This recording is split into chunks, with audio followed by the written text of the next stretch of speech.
Hello बच्चों, Vidyavahini channel में आप सबका स्वागत। मैं संजीवनी शिंदे आज लेकर आई हूँ आपकी पाठ्यपुस्तक लोक भारती से पाठ 5वां।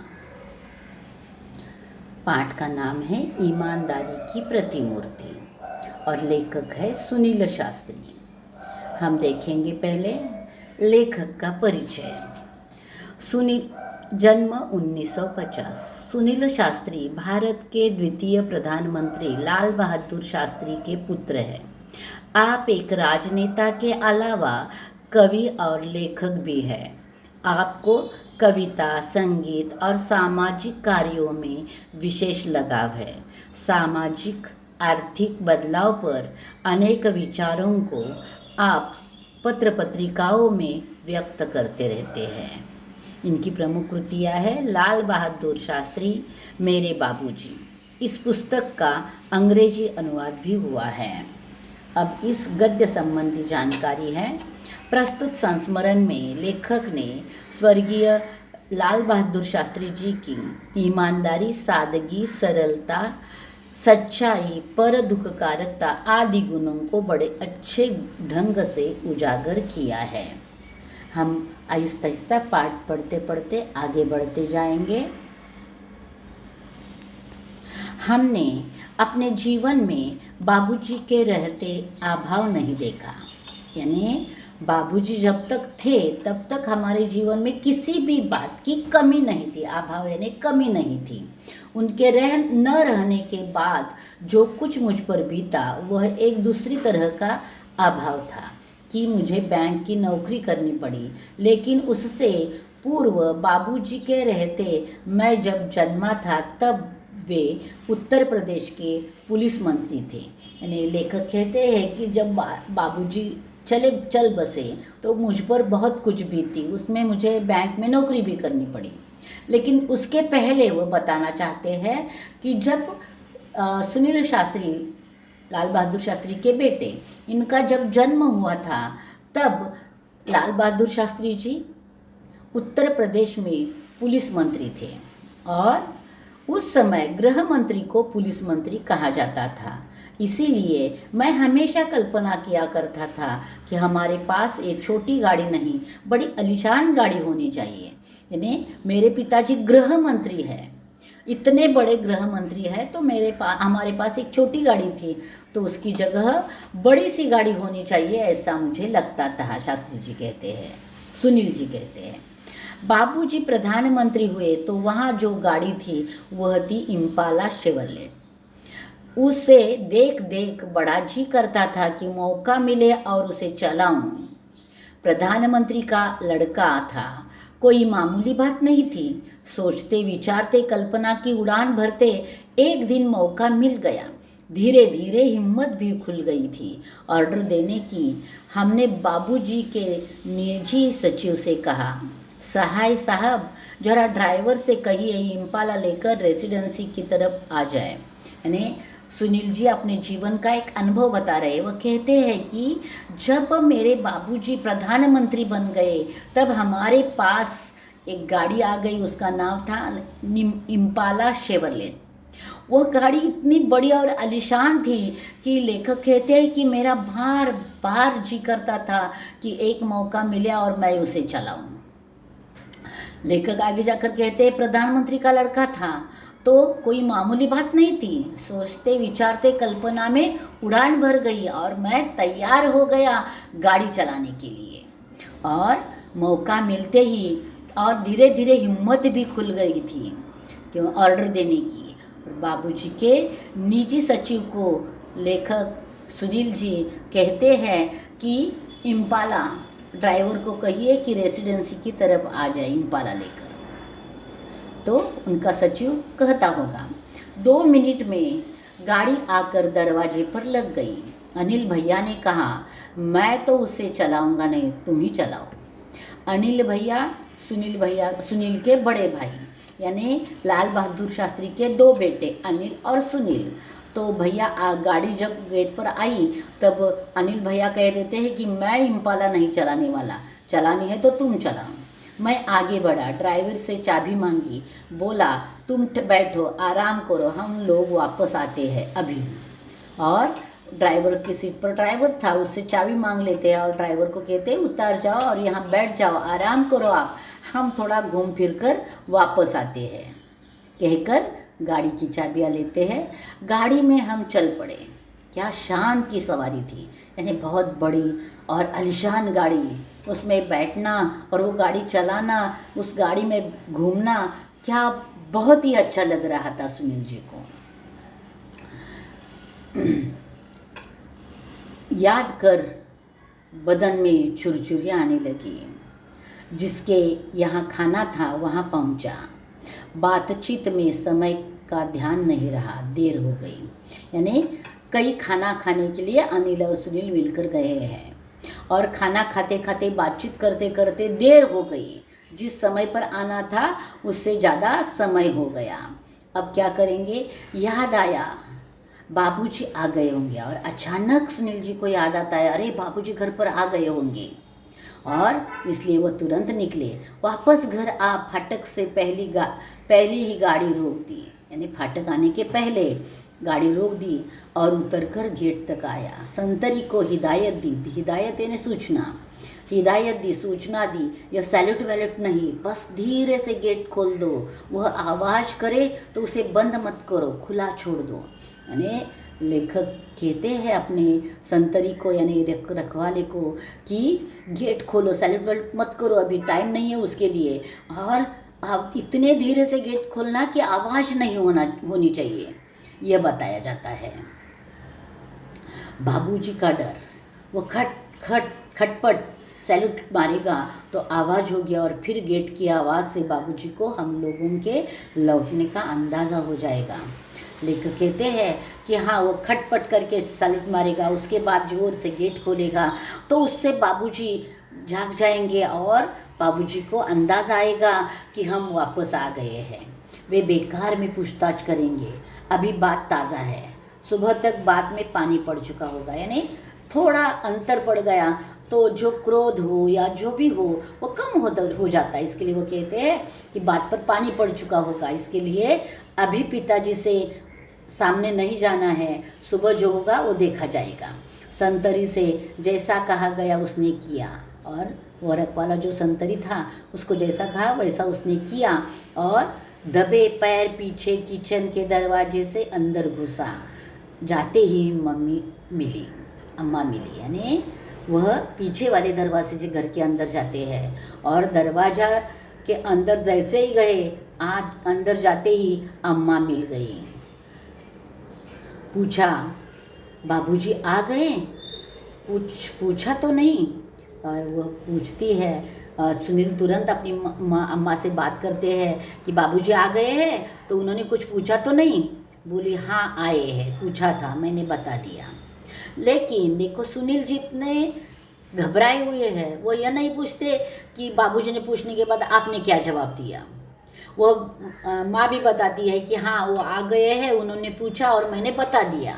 क्या बता दिया कुछ पता नहीं है, आगे कुछ कहने की हिम्मत नहीं पड़ी। यह जानने सुनने की भी बाबूजी ने क्या कहा। फिर हिदायत दी, सुबह किसी को कमरे में मत भेजिएगा, रात देर हो गई है, सुबह देर तक सोना होगा। और जाते जाते वह अपनी अम्मा को सूचना देते हैं कि मैं सुबह देर से उठना चाहता हूँ, किसी को भी मेरे कमरे में भेजना नहीं है, रात को देर हो गई है इसलिए सुबह मैं ज़्यादा देर तक सोना चाहता हूँ। यह सूचना कर वह अपने कमरे में चले जाते हैं और सुबह 5:30 बज गए। 5:30 पौने 6 बजे किसी ने दरवाज़ा खटखटाया और तब लेखक को गुस्सा आया होगा, सुनील जी को गुस्सा आया होगा, क्योंकि उन्होंने कहा था कि सुबह मैं जल्दी नहीं उठूँगा। नींद टूटी, मैंने बड़ी तेज आवाज़ में कहा, देर रात को आया हूँ, सोना चाहता हूँ, सोने दो। और वो अंदर से ही बोलता है कि मैं रात को देर से आया हूँ और इसलिए मैं सोना चाहता हूँ, मुझे सोने दो। यह सोचकर कि कोई नौकर चाय लेकर आया होगा जगाने, यानी तब सुनील जी को लगता है दरवाज़ा खटखटाने वाला कोई नौकर होगा जो चाय लेकर आया होगा, तो उसके लिए उसने जवाब दिया। लेकिन हुआ क्या, लेकिन दरवाजे पर दस्तक फिर पड़ी। फिर से दरवाज़ा खटखटाया गया, दस्तक पड़ी, यानी हाथ से दरवाजे को थपथपाया गया। झुंझलाता जोर से बिगड़ने के मूड में दरवाजे की तरफ बड़बड़ाता हुआ, यानी क्रोधित होकर अपना जो भी ओढ़ा होगा वह कंबल छोड़कर वह बहुत ही क्रोधित भाव में बड़बड़ाता हुआ आता है कि अब उस नौकर को मैं देखूंगा, इस भाव से। लेकिन जैसे ही दरवाज़ा खुलता है तो क्या पाता है, दरवाज़ा खोला, पाया बाबूजी खड़े हैं। हमें कुछ न सूझा, माफ़ी मांगी। यानी लेखक कहते हैं कि पिताजी को सामने देखकर मुझे कुछ सूझा ही नहीं, तुरंत मैंने माफ़ी मांगी। बेध्यानी में बात कह गया हूँ। वे बोले, कोई बात नहीं, आओ आओ, हम लोग साथ साथ चाय पीते हैं। और देखो, लाल बहादुर शास्त्री जी कोई ऐसे वैसे व्यक्ति नहीं है, बहुत होशियार है। वो कहते हैं हाँ ठीक है कि आपने बेध्यानी में बात की, ठीक है, हम नीचे आ जाइए, हम साथ में चाय पीते हैं। हमने कहा ठीक है, और बाबूजी की यह आज्ञा कैसे तोड़ सकते हैं। तो जल्दी जल्दी वो हाथ मुँह धोते हैं और टेबल पर जा पहुंचते हैं। बस जल्दी जल्दी हाथ मुँह धो चाय के लिए टेबल पर जा पहुंचा। लगा उन्हें सारी राम कहानी मालूम है, पर उन्होंने कोई तर्क नहीं किया, न कुछ जाहिर होने दिया। लेखक कहते हैं कि रात की राम कहानी उनको पता है, ऐसे लग रहा था, लेकिन उन्होंने ऐसा कुछ दिखाया नहीं अथवा कुछ बोला भी नहीं। लेखक को समझ में नहीं आया है कि पिताजी को क्या पता है और क्या नहीं। कुछ देर बाद चाय पीते पीते बोले, अम्मा ने कहा तुम लोग आ गए हो, पर तुम कहते हो रात बड़ी देर से आए, कहाँ चले गए थे। देखो, जब मैंने कहा ना कि जब आया तो जल्दी जल्दी उसने माँ को पूछा ही नहीं कि पिताजी को क्या बोला। जब लाल बहादुर शास्त्री जी आए थे तो उन्होंने अपनी पत्नी से पूछा था, दोनों बच्चे आ गए, तो उन्होंने कहा था हाँ आ गए, सो गए हैं। और सुबह दरवाज़ा खटखटाया तो वो अंदर से ही ज़ोर से चिल्लाता है सुनील कि मैं रात को देर से आया हूँ। तो पूछते हो तुम कहाँ चले गए थे। जवाब दिया, हाँ बाबूजी, एक जगह खाने पर चले गए थे। तो वह उसको पता है कि अब झूठ बोलने से कुछ फ़ायदा नहीं है और पिताजी से झूठ बोलकर क्या करना है, तो इसलिए वो बोल देता है। तो पूछते हैं कि कहाँ गए थे, तो वो बता देता है कि एक जगह खाने पर आमंत्रण था तो वहाँ मैं चला गया था। उन्होंने आगे प्रश्न किया, लेकिन खाने पर गए तो कैसे, जब मैं आया तो फिएट गाड़ी गेट पर खड़ी थी, गए कैसे। यानी फिएट गाड़ी उनकी है और जो शेवरलेट है वह उनको सरकार से मिली हुई है। तो अपनी गाड़ी तो गेट पर खड़ी थी, तो तुम गाड़ी से नहीं गए तो कैसे गए, यह पूछा जाता है। कहना पड़ा। सुनील जी कहते हैं कि मुझे सच सच कहना पड़ा, हम इम्पाला शेवरलेट लेकर गए थे। बोले, ओहो, तो आप लोगों को बड़ी गाड़ी चलाने का शौक़ है। तो अचानक बोलते, अरे वाह, ऐसा है कि आपको बड़ी गाड़ी चलाने का शौक़ है, इसके लिए बड़ी गाड़ी लेकर गए, अपनी छोटी गाड़ी यहाँ ही छोड़ गए। बाबूजी खुद इम्पाला का प्रयोग न के बराबर करते थे। यानी बाबूजी को सरकार से मिली हुई गाड़ी है, लेकिन वह उस गाड़ी का उपयोग खुद कभी भी नहीं करते थे और वह कभी करते थे किसी स्टेट गेस्ट के आने पर ही निकलती थी। यानी कोई स्टेट गेस्ट आया तो उसके लिए ही वो गाड़ी निकलती थी। उनकी बात सुन मैंने अनिल भैया की तरफ देखा, आंख से इशारा किया। मैं समझ गया था कि यह इशारा इजाज़त का है, अब हम उसका आए दिन प्रयोग कर सकेंगे। यानी उसे लगता है कि पिताजी ने हमें इम्पाला गाड़ी उपयोग करने के लिए बोला है और हम आए दिन यानी हर दिन कभी भी चाहे तो उसका उपयोग कर सकते हैं। चाय ख़त्म कर उन्होंने कहा, सुनील ज़रा ड्राइवर को बुला दीजिए। तो उन्होंने अपनी चाय ख़त्म किया और सुनील को आज्ञा की कि ड्राइवर को बुलाओ। तो सुनील आज्ञा के अनुसार ड्राइवर को बुलाने के लिए चला जाता है। मैं ड्राइवर को बुला लाया। उससे उन्होंने पूछा, तुम लॉगबुक रखते हो ना। लॉगबुक यानी इम्पाला सरकारी गाड़ी, इसके लिए वह गाड़ी कहाँ गई, कब आई और कितनी चली, यह लिख कर रखना का मतलब लॉगबुक रखना। तो पूछते हैं तो उसने हाँ में उत्तर दिया। उन्होंने आगे कहा, एंट्री करते हो, यानी सिर्फ लॉगबुक रखा है या इसमें कुछ एंट्री भी करते हो, कुछ लिखते भी हो। तो वह कहता है कि हाँ लिखता भी हूँ। कल कितनी गाड़ी इन लोगों ने चलाई? तो ड्राइवर को पूछा जाता है कि कल जो गाड़ी चलाई कितनी चलाई है? वह बोला 14 किलोमीटर। 14 किलोमीटर वो जाकर आए थे। उन्होंने हिदायत दी, उसमें लिख दो 14 किलोमीटर निजी उपयोग, यानी खुद के उपयोग के लिए, यानी उसका जो भी खर्चा होगा वह लाल बहादुर शास्त्री जी अपनी जेब से करेंगे, सरकारी पैसों से नहीं। तब भी उनकी बात हमारी समझ में नहीं आई। फिर उन्होंने अम्मा को बुलाने के लिए कहा। अम्मा जी के आने पर बोले, सहाय साहब से कहना 60 पैसे प्रति किलोमीटर के हिसाब से पैसे जमा करवा दे। यानी सहाय साहब उनके जो सचिव है उनको कहा गया कि प्रति किलोमीटर 60 पैसा, ऐसे 14 किलोमीटर का कितना होता है उतना पैसा हमारे खाते से सरकारी खाते में जमा हो जाए। का मतलब पूरा का पूरा हिसाब एकदम सफ़ेद जैसा है। इतना तो उनका कहना था कि हम और अनिल भैया वहाँ रुक नहीं सके। यह सब सुनने के बाद वो दोनों वहाँ रुक नहीं सके। वो उनको बहुत दुख हुआ। जो रुलाई छूटी तो वह कमरे के में भाग कर पहुँचने के बाद भी काफ़ी देर तक बंद नहीं हुआ। और तब जो रोना शुरू हो गया, वह कमरे में भागते गए। कमरे में आने के बाद भी उनका वो रोना बंद नहीं हो रहा था। दोनों ही जन देर तक फूट फूट कर रोते रहे। दोनों भी अपने पिताजी की, यानी देखो पिताजी कितने ईमानदार है और हमने पिताजी को मिली सरकारी गाड़ी चलाने का ढाढ़स किया, उसका उनको बुरा लगा और वो फूट फूट कर रोने लगे। आपसे यह बात शान से तहत नहीं कर रहा पर इसलिए ये बातें अब हमारे लिए आदर्श बन गई है। यानी लेखक कहते हैं कि एक उदाहरण के अथवा बड़प्पन कह के मैं ये बात नहीं कर रहा हूँ। पिताजी के जीवन की ऐसी कई बातें हैं कि जो हमारे लिए आदर्श बन गई है।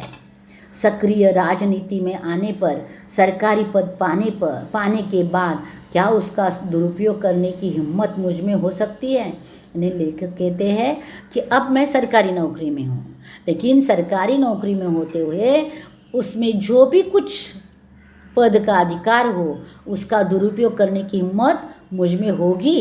बिल्कुल नहीं, क्योंकि बचपन से हमने यह सब सीखा है और देखा है।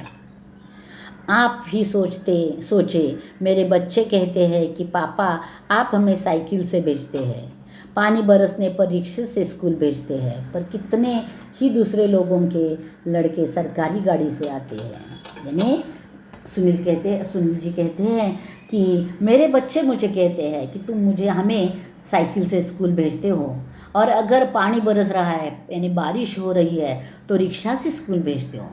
लेकिन हमारे स्कूल में कितने बच्चे हैं जो सरकारी गाड़ी से आते हैं, तुम सरकारी गाड़ी कभी हमें देते नहीं, भेजते नहीं, ऐसे बताते हैं बच्चे। वे छोटे हैं, कलेजा चीर कर नहीं बता सकता, समझाने की कोशिश करता हूँ, जानता हूँ मेरा यह समझाना कितना कठिन है, फिर भी समय होने पर कभी कभी अपनी गाड़ी से छोड़ देता हूँ। यानी मैं बहुत चाहता हूँ कि मेरे पिताजी जैसा ही मैं ईमानदार रहूँगा, बिल्कुल भी एक पैसे का भी दुरुपयोग नहीं करूँगा, लेकिन कैसे बता सकता हूँ और कैसे समझा सकता हूँ उन बच्चों को। इसके लिए कभी कभी मैं सरकारी गाड़ी से उनको छोड़ देता हूँ। अपना सरकारी ओहदा छोड़ कर आया हूँ और आपके साथ यह सब फिर जिक्र कर तनिक ताज़ा और नया महसूस करना चाहता हूँ। वो कहता है कि मैं सरकारी कुर्सी पर बैठा हूँ, लेकिन आपके साथ जब यह बातें मैं बता रहा हूँ तो मुझे और भी तरोताज़ा लगता है। कोशिश करता हूँ नींव को पुनः सजाना और संवारना, यानी फिर एक बार उस नींव को सजाना और संवारना चाहते हैं और उसी मार्ग पर चलना चाहते हैं। मेरे मन का महल आज के इस तूफानी झंझावात में खड़ा रह सके। यानी यह जो बाहर का तूफानी झंझावात है उसमें भी मेरा मन निश्चयता से, दृढ़ता से खड़ा रहेगा। याद आते हैं बचपन के वे हसीन दिन, वे पल जो मैंने बाबूजी के साथ बिताए। यानी और हर एक बच्चे का यही होता है जो अपने बाबूजी के साथ हसीन दिन अथवा हसीन पल जो बिताता है वो जन्म भर याद रहते हैं। वैसे ही सुनील जी को भी याद है। अपना व्यक्तिगत काम मुझे सौंप देते थे और मैं कैसा गर्व अनुभव करता था। यानी कोई व्यक्तिगत काम मुझ पर छोड़ देते थे और ऐसा काम बताने के बाद मुझे इतना गर्व होता था और गर्व से मैं वह काम पूरा करता था। एक होड़ थी, होड़ यानी स्पर्धा थी जो हम भाइयों में लगी रहती थी। यानी दोनों को भी कुछ काम बताते थे। भाइयों में स्पर्धा किस बात की लगती थी कि पिताजी ने बताया हुआ काम सबसे अच्छा कौन करता है वो देखेंगे। यह होड़ रहती थी, वो स्पर्धा रहती थी। किसे कितना काम दिया जाता है और कौन उसे कितनी सफाई से करता है। यानी होड़ इस तरह की थी कि किसे कितना काम दिया गया है। ज़्यादा काम देने के बाद जिसको ज़्यादा मिलता है वो ज़्यादा खुश होता था। अब उल्टा हो जाएगा, अब पिताजी का सुनता कौन है और पिताजी का काम करता कौन है।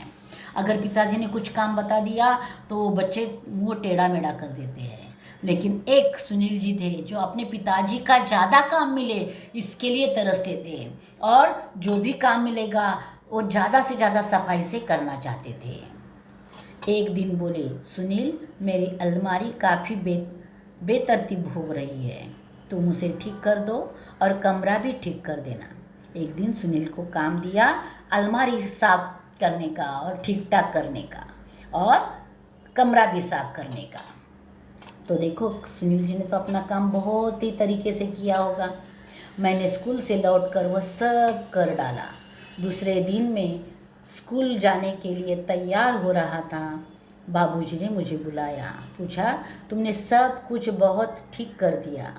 मैं बहुत खुश हूँ, पर वे मेरे कुर्ते कहाँ हैं। यानी सुनील जी को बुलाते हैं और कहते हैं, वो स्कूल जाने के लिए तैयार हो रहे थे तब बुलाते हैं और कहते हैं कि तुमने बहुत अच्छा काम किया है, मैं बहुत खुश हूँ, लेकिन सब कुछ ठीक करने से किया है अथवा ठीक ठाक किया है, मैं तुम्हारे काम पर बहुत खुश हूँ, लेकिन मेरे कुर्ते कहाँ हैं जो मुझे नहीं मिल रहे हैं।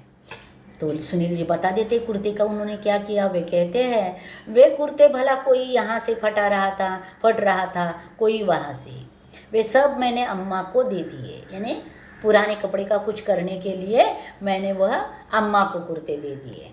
तो देखो शास्त्री जी को कुर्ते चाहिए थे, किस लिए, आगे देखो। उन्होंने पूछा यह कौन सा महीना चल रहा है। मैंने जवाब दिया अक्टूबर का अंतिम सप्ताह। तो बाबूजी क्या कहते हैं, उन्होंने आगे जोड़ा अब नवंबर आएगा, जाड़े के दिन होंगे, जाड़ा यानी ठंड के दिन आएंगे, तब ये सब काम आएंगे। कैसे, ऊपर से कोट पहन लूँगा ना, यानी अंदर फटा हुआ कुर्ता पहनकर ऊपर से कोट पहन लूँगा, तो फटा हुआ कुर्ता फेंकने की क्या ज़रूरत है, अब तो उसके दिन है काम के। मैं देखता रह गया। यानी देखो एक प्रधानमंत्री है मेरे पिताजी और क्या सोचते हैं कि फटा हुआ कुर्ता अंदर पहनकर ऊपर से मैं कोट पहन लूँगा। यह सोचते ही या सुनते ही लेखक बहुत ही देखते ही रह गए, चकित रह गए। क्या कह रहे हैं बाबूजी। वे कहते जा रहे थे ये सब खादी के कपड़े हैं, बड़ी मेहनत से बनाए हैं, बिनने वालों ने बहुत मेहनत से बनाए हैं, ऐसे उनको फेंकना ठीक नहीं है, इसका एक एक सूत काम आना चाहिए, इसके लिए मैं उसे और पहनना चाहता हूँ। यही नहीं, मुझे याद है मैंने बाबूजी के कपड़ों की तरफ ध्यान देना शुरू किया, क्या पहनते हैं, किस किफ़ायत से रहते हैं। मैंने देखा था एक बार उन्होंने अम्मा को फटा हुआ कुर्ता देते हुए कहा था इनके रुमाल बना दो।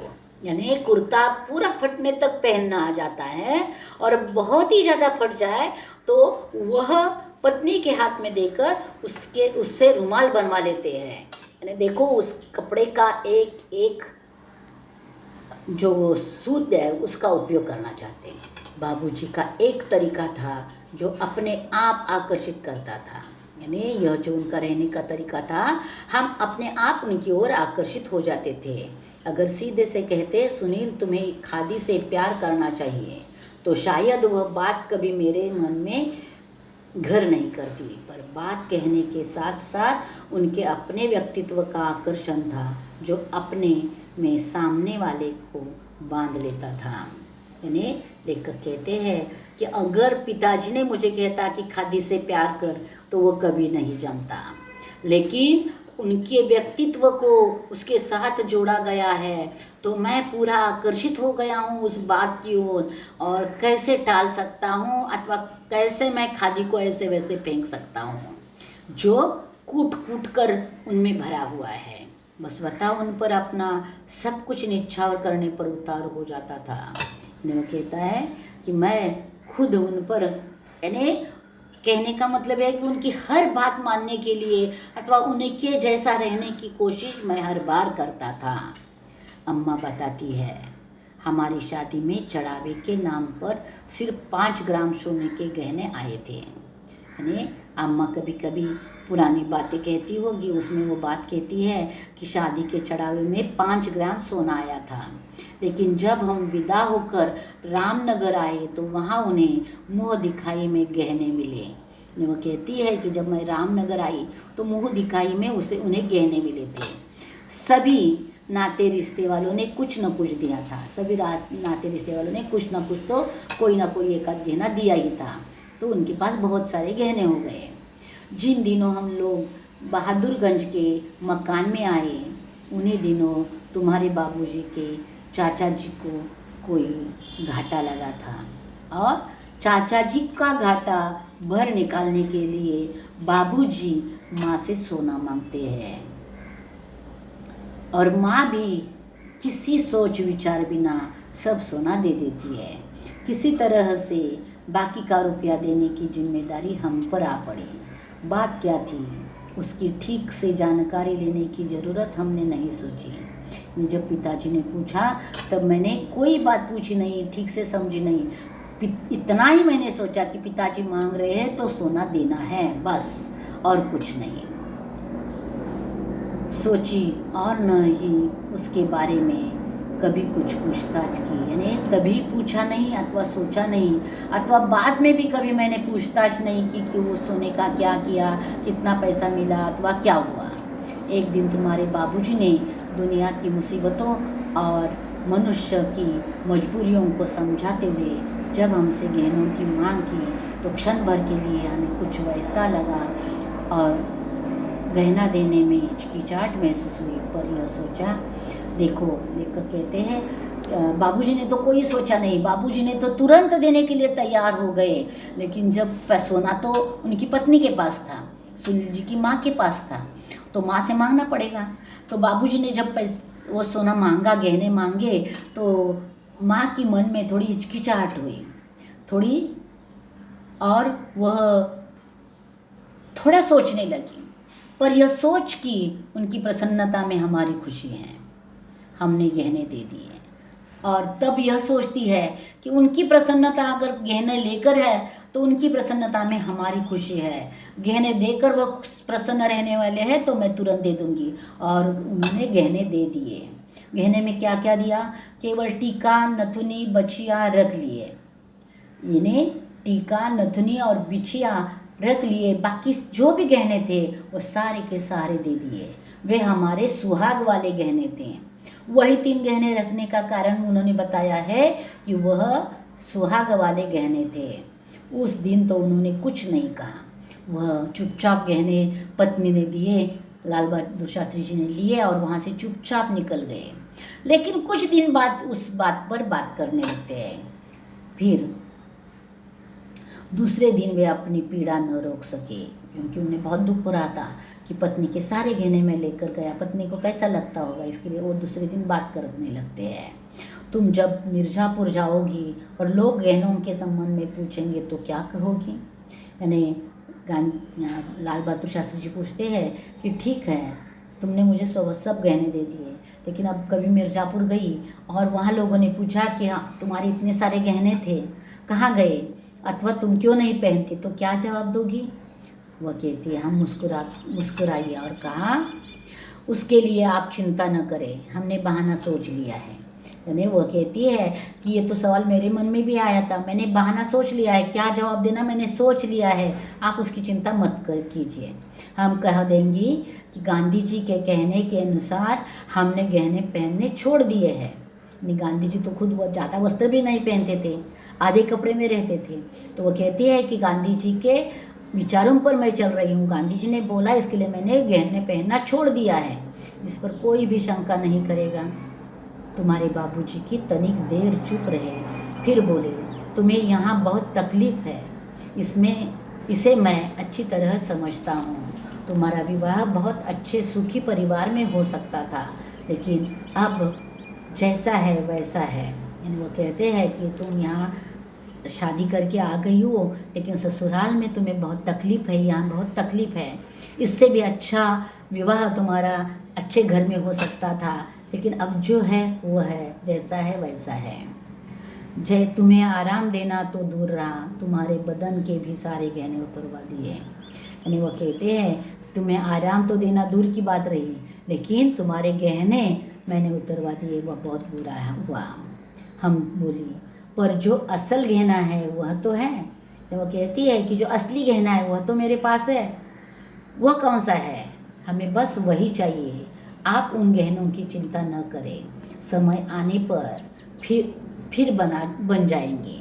सदा ऐसे ही दिन थोड़े रहेंगे, दुख सुख तो सदा ही लगा रहता है। यानी सुख दुख आता रहता है, सुख दुख ऐसा ही रहेगा। तो जो गहने आपके हैं, आपने एक ही है, कभी अच्छे दिन आने के बाद फिर बनाएंगे, लेकिन असली गहना तुम हो, तुम तो मेरे सामने ठीक हो, बस बात यही है। देखो बच्चों, सुनील शास्त्री जी ने अपने पिताजी की कुछ बातों को हमारे सामने पेश किया है, उनकी सादगी के बारे में बताया है। देखो बच्चों, अब पाठ तो पूरा हो गया और मैंने अच्छी तरह से समझा दिया है। अब हम देखेंगे इस पाठ का लेखन कार्य।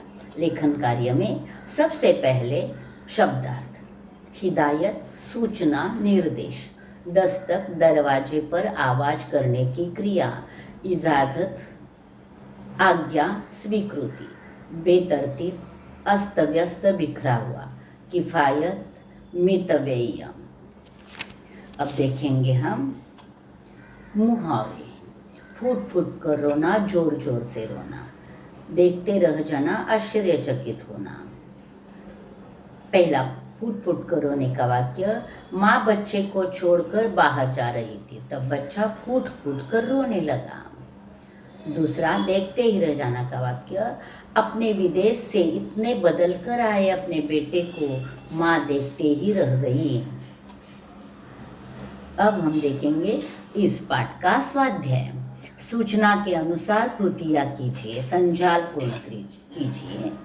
शास्त्री जी की स्वभावगत विशेषताएं, ईमानदारी, सादगी, सरलता और सच्चाई। परिणाम लिखिए। दूसरा स्वाध्याय है परिणाम लिखिए। सुबह 5:30 पौने 6 बजे दरवाजा खटखटाने का आवाज आया, तो क्या परिणाम हुआ? लेखक की नींद टूट गई और झुंझलाकर बड़बड़ाते हुए उन्होंने दरवाजा खोला। फिर दूसरा, 60 पैसे प्रति किलोमीटर के हिसाब से पैसे जमा करवाने का परिणाम हुआ कि अनिल भैया और लेखक दोनों देर तक फूट फूट रोते रहे। पाठ में प्रयुक्त गहनों के नाम, टीका, नथुनी, बिछिया, लेखक के पिता। अब देखो यहाँ एक स्क्वायर दिया है और इसमें कुछ वर्ण दिए हैं। उन वर्णों को जोड़कर हमें विलोम शब्दों की जोड़ियाँ बनानी है। पहली जोड़ी है भला बुरा, दूसरी प्रसन्न अप्रसन्न, सुख दुख, सदुपयोग दुरुपयोग। इसके बाद 5वां प्रश्न है, पर जो असल गहना है वह तो है। इस वाक्य से अभिप्रेत भाव लिखिए। स्त्री के सोने चांदी हीरे मोती के गहने उसके शरीर के बाह्य श्रृंगारिक गहने होते हैं। ये गहने स्थायी नहीं होते। स्त्री का असली गहना तो उसका पति होता है, तो जीवन भर उसका साथ निभाता है। छठा प्रश्न है, कुरते के प्रसंग से शास्त्री जी के इन गुणों का अथवा स्वभाव का पता चलता है। किफायती और सादगी। पाठ में प्रयुक्त परिणामों की सूची तैयार कीजिए। परिमाण आए हैं किलोमीटर, ग्राम।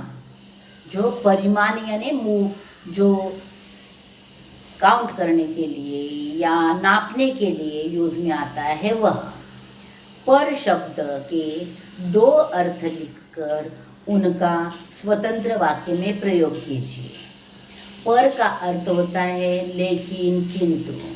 पर का अर्थ होता है पंख या ऊपर, कोई भी अर्थ इसमें से चलता है। वाक्य, मैं घर गया लेकिन वहाँ कोई नहीं था। और दूसरा, चिड़िया के पंख कितने सुंदर दिखते हैं। तो मैंने पहले वाक्य में लेकिन का प्रयोग किया है और दूसरे वाक्य में पंख का प्रयोग किया है। बच्चों, वो शब्द निकालकर अगर आपने पर शब्द वहाँ डालकर वाक्य पढ़ा तो भी अर्थपूर्ण वाक्य बनेगा। अब अगला स्वाध्याय है, सादा जीवन उच्च विचार विषय पर अपने विचार लिखिए। संसार में 2 प्रकार के लोग होते हैं। एक वे जो भौतिक सुखों को ही अपने जीवन में महत्व देते हैं। ऐसे लोग धन दौलत तथा सुख सुविधा की वस्तुएं प्राप्त करने के लिए कुछ भी कर सकते हैं।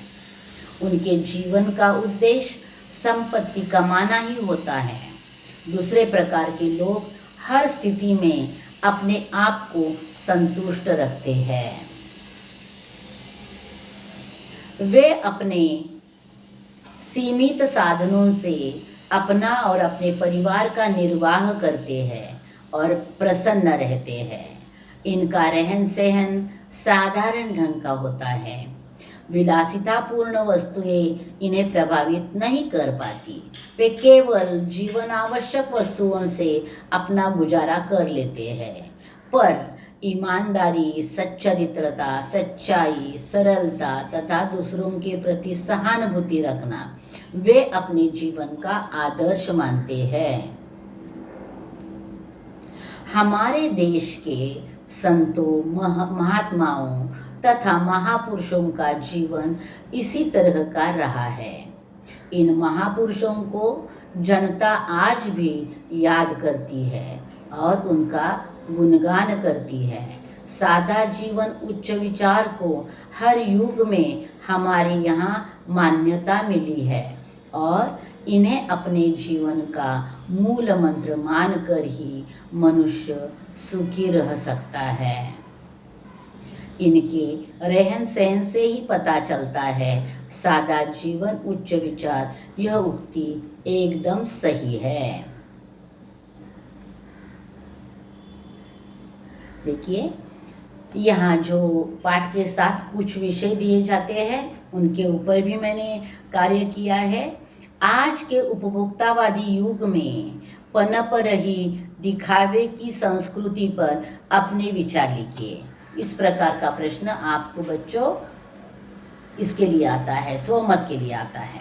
उपभोक्ता की संस्कृति की इस प्रकार की है कि उत्पादन के पारंपरिक तरीकों और जीवन के तरीकों को अधिक मात्रा में अधिक महंगी वस्तुओं के उपभोग पर ध्यान केंद्रित करके प्रतिस्थापित किया जा सकता है। यही दिखावे की संस्कृति है। इसमें हानियां भी बहुत हैं। इनसे समाज के विभिन्न लोगों के बीच दूरियां बढ़ा दी हैं। इसमें हमारा चरित्र बदलता जा रहा है। हमारी अपनी सांस्कृतिक पहचान, परंपराएं, आस्थाएं, इससे हमारा चरित्र स्वतः बदलता जा रहा है। हमारी अपनी सांस्कृतिक पहचान, परंपराएं, आस्थाएं घटती जा रही है। उपभोक्ता संस्कृति के प्रभाव से पारंपरिक मूल्यों और परंपराओं का अवमूल्यन होता है, क्योंकि लोग अधिक से अधिक उपभोग की ओर आकर्षित होते हैं और पारंपरिक जीवन शैली को छोड़ देते हैं। उपभोक्ता संस्कृति के प्रभाव से हमारे सामाजिक मूल्यों और परंपराओं का अवमूल्यन होता है। दूसरा विषय पठनीय दिया है, पुलिस द्वारा नागरिक सुरक्षा के लिए किए जाने वाले कार्यों की जानकारी पढ़िए एवं उनकी सूची बनाइए। पुलिस की भूमिका और महत्वपूर्ण कार्य। पहला, कानून को बनाए रखना और निष्पक्ष रूप से लागू करना, जनता का जीवन, स्वतंत्रता, संपत्ति, मानवाधिकार और सम्मान की रक्षा करना। दूसरा, सार्वजनिक व्यवस्था को बनाए रखना और उसका संरक्षण करना। और तीसरा, आंतरिक सुरक्षा की रक्षा करना, आतंकवादी गतिविधियों को रोकना और नियंत्रित करना। उसके बाद अगला विषय है संभाषणीय। अनुशासन जीवन का एक अंग है। इसके विभिन्न रूप आपको कहाँ कहाँ देखने को मिलते हैं, बताइए। तो मैंने लिखा है अनुशासन के विभिन्न रूप। एक, सृष्टि में चांद सूरज का उगना और ढलना, यह एक अनुशासन का नियम ही है। माँ पिता का बच्चों से प्यार करना या समय पर सख्त पेश आना, यह भी एक अनुशासन है। छात्रों को पाठशाला में यूनिफॉर्म पहनने से लेकर टाइम टेबल पालना और नियमों का पालन करना, यह भी अनुशासन है। सीमा पर सैनिकों का अनुशासन बनाए रखना, ये सारे अनुशासन के ही उदाहरण हैं। सृष्टि में सभी जीव जंतुओं का आना जाना, ये सारे अनुशासन के नियम है। भाषा बिंदु कहा तो मैं हमेशा बोलती हूँ कि उसमें हमेशा व्याकरण आता है, हिंदी व्याकरण। अब देखेंगे यहाँ भाषा बिंदु में कौन सा व्याकरण है। निम्नलिखित वाक्यों को व्याकरण नियमों के अनुसार शुद्ध करके फिर से लिखिए। प्रत्येक वाक्य में कम से कम 2 अशुद्धियाँ है। यानी देखो, वाक्य दिए हैं और उसमें अशुद्धियाँ दी जाती है, उनको शुद्ध करके फिर से वह वाक्य लिखना पड़ता है। इस प्रकार का प्रश्न बोर्ड की एग्जाम में 1 अंक के लिए 1 वाक्य आता है। वाक्य मैं पहले पढ़ती हूँ और फिर शुद्ध किया हुआ वाक्य पढ़ूंगी। करामत अली गाय अपने घर लाई। करामत अली गाय अपने घर लाई। उसने गाय की पीठ पर डंडे बरसाने नहीं चाहिए थी। उसे गाय की पीठ पर डंडे बरसाने नहीं चाहिए थे। करामत अली ने रमजानी पर गाय के देखभाल का जिम्मेदारी सौंपी। करामत अली ने रमजानी पर गाय की देखभाल की जिम्मेदारी सौंपी। आचार्य अपनी शिष्यों को मिलना चाहते थे। आचार्य अपने शिष्यों से मिलना चाहते थे। घर में तख्ते के रखे जाने का आवाज आता है। घर में तख्ते के रखे जाने की आवाज आती है। लड़के के तरफ मुखातिब होकर राम स्वरूप ने कोई कहना चाहा। लड़के की तरफ मुखातिब होकर राम स्वरूप ने कुछ कहना चाहा। सिरचन को कोई लड़का बाला नहीं थे। सिरचन के कोई लड़का बाला नहीं था। लक्ष्मी की एक जुब्बेदार पूंछ था। लक्ष्मी की एक जुब्बेदार पूंछ थी। कन्हैयालाल मिश्र जी बिड़ला के पुस्तक को पढ़ने लगे। कन्हैयालाल मिश्रा जी बिड़ला की पुस्तक पढ़ने लगे। डॉक्टर महादेव साहनी बाजार से नए पुस्तक को खरीदा। डॉक्टर महादेव साहनी बाजार से नई पुस्तक खरीदी। लेखक गोवा को गए, उनकी साथ साड़ू साहब भी थे। लेखक गोवा गए, उनके साथ साड़ू साहब भी थे। तिलक जी ने एक सज्जन के साथ की हुई व्यवहार बराबर थी। तिलक जी का एक सज्जन के साथ किया हुआ व्यवहार बराबर था। तिलक जी ने एक सज्जन के साथ की हुई व्यवहार बराबर था। तिलक जी का एक सज्जन के साथ किया हुआ व्यवहार बराबर था। रंगीन फूल की माला बहुत सुंदर लग रही थी। रंगीन फूलों की माला बहुत सुंदर लग रही थी। बूढ़े लोग लड़के और कुछ स्त्रियां कुएं पर पानी भर रहे थे। बूढ़े लड़के और कुछ स्त्रियां कुएं पर पानी भर रहे थे। लड़का पिताजी और माँ बाजार को गई। लड़का पिताजी और माँ बाजार गए। बरसों बाद पंडित जी को मित्र का दर्शन हुआ। बरसों बाद पंडित जी को मित्र के दर्शन हुए। गोवा के बीच पर घूमने में बड़ी मजा आई।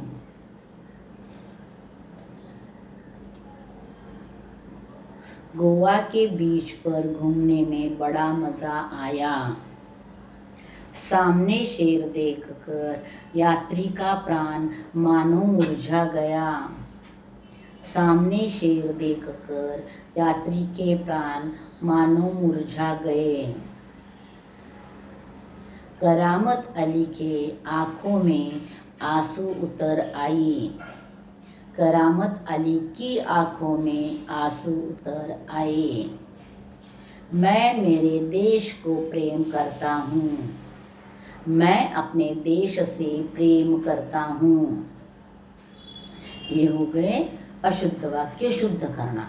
अब उपयोजित लेखन यानी लेखन विभाग, प्रश्न पत्र का 5वां विभाग। 5वें विभाग में से एक हिस्सा यहाँ दिया गया है।